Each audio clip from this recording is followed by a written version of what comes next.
Thanks for joining us. I'm so excited. I am excited to be a part of Cannaverse. Thank you. We're glad to have you. Very cool, man. It's an honor to have you as a nominee. It's one thing when your peers recognize your art. It's another when, your community recognizes. So yes. Very cool. Chills. You ready to answer some questions? I am so ready. Give it to you. How do you go about creating content that educates and engages your audience while navigating the social complexes of legal and all that for So to create content, I'm a nerd. So I try to get like bug plant problems, little sciencey things that people don't normally get to see in cannabis photos. Everybody gets to see the big cola shots and the pretty perfect bud shots, but nobody ever gets to see like aphids or the damage that they do. Or when people need to learn to identify these problems, and the best way to do that is visually. So that's kind of how I tailor my content. But legally, you have to be very, very careful how you tag and how you word. So if I take a photo of a clone in a red cup and I just post that, I won't get flagged. It's not against community standards. But if I post it with $10 clones, all of a sudden now I'm promoting the sales of drugs. So I try to tailor it. Yeah. And I've noticed that if I don't list strain, when I post on social media, they don't flag me because it's certain tags that are watched more than others. Like before, you could tag cannabis community and it would go through every time. Now you have to put C*, instead of like CA, because that one variable. Yeah, exactly. Yeah. I know. I spend all my time trying to lie to Facebook. I'm just kidding. But do what you got to do. Spread the word. Absolutely. Very cool. Yeah. Okay. Number 2. What trends or innovations in the cannabis industry are you most excited about, and how do you plan on incorporating them into your future content? I am super freaking stoked about photographing more concentrates or more other variables of cannabis, like the processes. I think would be, like I was photographing a friend of mine. He's got the he does the, oh god, I'm stoned, so I can't remember. Fresh, the squishy. Okay, fresh. Yep. Frozen content. That one. Press. Yeah. And photographing the actual technique of it was so fucking interesting because you can see all the little aspects, something that most people don't even know. Like you always see. Yeah, I mean, you see tons of product photos, but you never see like, I don't know what they call it, like a deconstructed. I love deconstructing an image by imagery. Interesting. Gives it a different aspect and a different feel to it for sure. Well, I mean, you can look at weed normally. You can look at it like Ted Kinsman, super macro. Just depends on what you're looking for, I guess. And that's where the artistic eye comes into play. So you either have it or you don't. I mean, I really think that, So but socially and popularity-wise, I think concentrates are becoming more and more of like a common use. Yes. And that's one thing you don't see a whole lot of in basic photography. Yeah. It's usually your plants and stuff like that in your grow rooms and stuff. So very cool. And Number 3. Okay, can you share an example of a piece of content that you created that had a significant impact on your audience? And what was it about that particular piece? Okay, I got 2 for you. Good deal. One's cannabis related, one's not. One's just photography. So I had these Gerber daisies. You know what Gerber daisy is? Big, funky, chunky looking daisy. I took broken glass, like I dropped like a mirror, broke it, and then took those blades of glass and cut or stabbed or impaled the flower. And then that is the symbol that I used for, it was basically a fundraiser for women, well, not women's rights, but people that have been through domestic experiences. Okay, yeah. Like domestic abuse, whether it's male on female, female on female, female on male, adult to child, just domestic related problems. Because in my brain, visually, taking something as beautiful and symmetrical as that Gerber daisy and shattering it is how I relate to domestic. Yeah. And it became a catalyst. You know, people would look at it and cry. It was fucking crazy. Wow. Like they were moved by it. It's one of Yes. the very And few boy, that times had to I've be emotionally moved.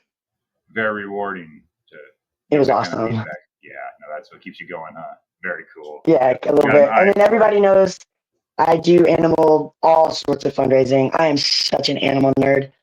I heard about a well project you worked on. That's kind of Yeah, cool. Yeah, did that. My favorite is my mountain lion photo. I don't know if you've seen it. It's I a have mountain not. lion this close to a wheat plant. Oh, Oh, very. Hey, send it over. it's We'll put it at the so end of this. We'll put it at the end of this it's video. so So if you gangster. watch to the end, hey, you'll get to see the picture. Very It cool. took me 4 days in a shark cage at the top of a mountain to get Oh that photo. wow. Oh Yeah. wow. Hardcore. No, that's cool. Yeah. So I What? will literally Where was like this live at? and breathe it. Cohasset, Where? The Sierra Nevada mountains, Sierra Nevada mountain Okay. range.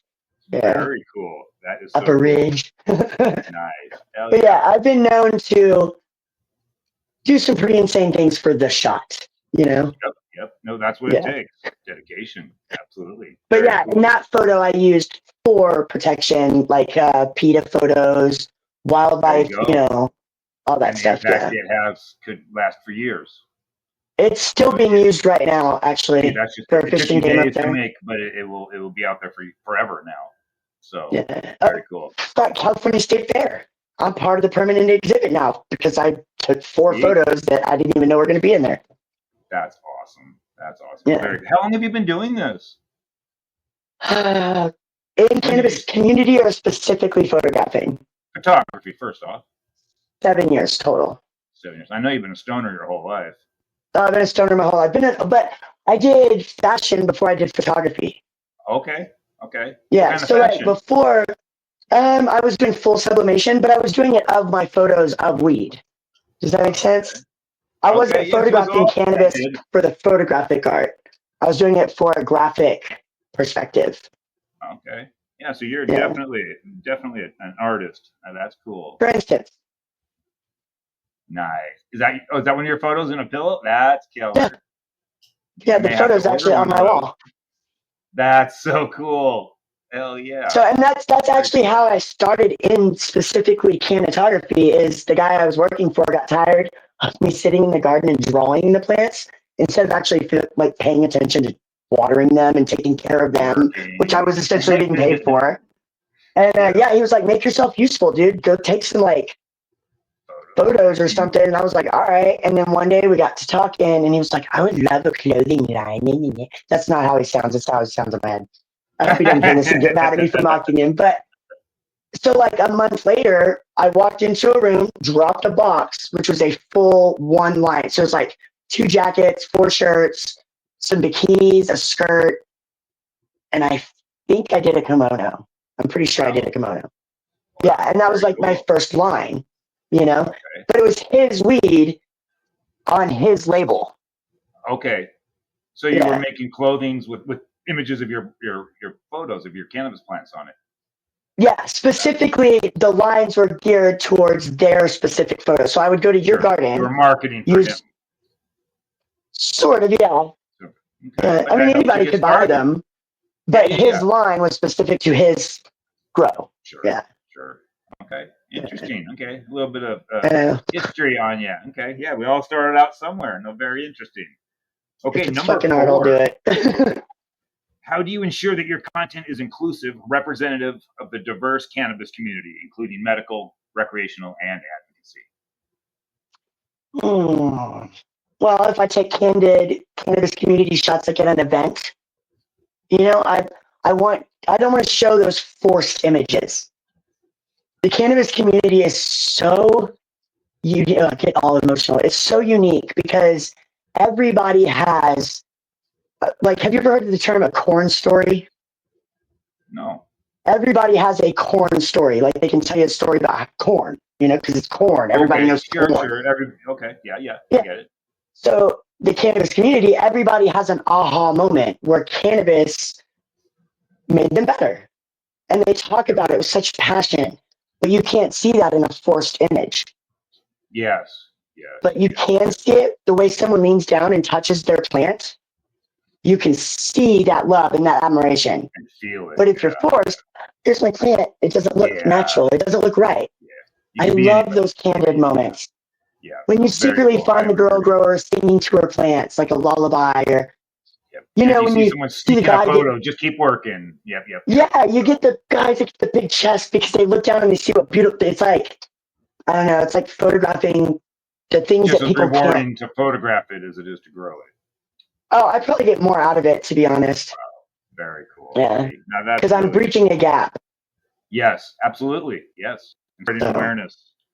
Very cool. Yeah. Final question. I want to move people with my imagery. And it does. Now, you've been in quite a few magazines. Yeah. Yes. Okay. No, that's Some more than others. High Times. No, so High Times actually stopped taking submissions for photography. They're very like. They kind of restructured a few years ago. Yeah, but it's a very small group that is always included in that publication. Yeah. Okay. Fat Nugs is a little bit different. Fat Nugs is my current magazine. I'm a staff photographer. It's best job ever. # best boss ever. I'm not regulated in any way. Usually with other magazines. Oh, really? Well, like if I shoot for Grow is more scientific than say Cannabis Now. Cannabis Now is more social than Fat Nugs. Like some each one has its own niche, right? Demographic and their niche. Yeah. Fat Nugs, none of that. He says, whatever your heart feels like taking, take it, put it in a folder, we'll find a place for it. That's that's how he. It is so unfiltered. You can't tell an artist what to do, otherwise they're not an artist anymore. You know what I mean? Yeah. And he gives me the platform to do that and to do it openly with no restriction. Very cool. Very cool. Yeah. Which makes Fat Nugs super special. Very cool. So everybody needs to check out Fat Nugs magazine. I'm sure they've heard of them. If they haven't, gotta check them out. Fat Nugs is shit. Yeah. No, we literally have the raddest team. I like their back cover photos. Oh yeah. Yeah. I love the centerfolds. Who doesn't love a centerfold, Absolutely. But instead of having advertisements everywhere, it's not completely saturated with advertisements as well. So it's Well, I mean, sometimes like if we do a vineyard or like when we did Sunstone, it was a beautiful like poster of their vineyard. Like their grapes and the building. We try to keep it classy in that regard because when you bought a magazine with a centerfold, you didn't, throw the magazine away after you took the centerfold and put it on your wall. So you want to make sure that your centerfolds are keepers, but the magazine itself is a keeper. So we try to include that all the way through. Turn them into collector's items at that point. Yeah, exactly. Very cool. Mementos. Yeah. Okay, number 5. What challenges have you faced as a content creator for cannabis, and how have you overcome them? Well, kind of covered this my first 2 years, I only shot people I knew. Like I only had access to a very, very amazing, colorful, brilliant growers, right? Like some of the best photos ever, but like I was kind of restricted. I didn't know a whole lot of people. Location or whatever. I would knock on people's doors at 6:37 in the morning and be like, "Hey, can I go photograph your plants?" And I would literally spend the next 3 days sleeping in their garden to get the shot. Nice. So it wasn't long before people were like, "Okay, this bitch is crazy, but she's dedicated," Yeah. And then my about becoming a cannabis photographer, it's not just walking up to the plants, taking a picture, and getting paid. There's some work. No. I mean, I guess if you're that badass and you have a badass setup, you might it might work, but it does take some work. To this day, I have $1,000 Canons. I still shoot better with my $300 Lumix. Okay, so it's what works best for you. Yeah, it's like your choice of paintbrush. Yeah, well, sort of. I just think I don't know, there's certain times in the garden I feel are more emotional, and there's times which are more scientific. So, there's times when what I'm trying to convey visually is, or then you're enjoying them. Yeah, just their beauty. Yeah. So sometimes I really focus on education. So anything I focus is going to be something that I can teach you from, like plant problems. Or sometimes I just I fucking love this plant and I want to just show everybody how uniquely beautiful it is. What happens if you do it the right way? Absolutely. when old people can't tell that my photos are cannabis, it's the best feeling in the world. They think they're like sea anemones, you know? Yeah, or Because some people don't new realize that strain of cannabis looks azalea or like something. that. Yeah, or it could get They so only see colorful. finished product, you know? It So is a beautiful plant every stage of the way. But we thank it's you for so helping unique. share those beautiful images, and I know people are really enjoying them. So congratulations again on your nomination, Best Photography, Cannabis Photography. Yes, very cool. Yeah, y'all vote for me, man. No, I'm just kidding. Absolutely. No, yes, the votes are coming in, and we got until March 31st, so get out there and vote if you guys haven't. So thank Yeah, you for very much, sure. Kyea Mofire. My bad. Yep. We'll talk to I you soon. told you. I know, it's a habit. And when I look at your name, I Okay, know it's Kyea because it rhymes with Mofire. exactly right. I'm not a car Congratulations. man, What's that? Yeah, especially a compact I one. know. Well, my last name is Stevens with a PH, so yeah, I'm Troy Steffens. So I just got Oh, used to it. okay, so I say Stefan. That's so funny. Yeah. All right, we're That's fine. even. I called you Steffens. You called me Kyea. We're even. There you go. Okay, and maybe we got new nicknames for each other. Okay. All right, According to Kaya. some people, I'm acid squirrel. Yeah, you got some bright, interesting friends there. Some sounds like hippie friends. I'm extra. I ain't a Yeah. basic bitch. Well, thank you very much. We'll talk to you soon. Love you guys.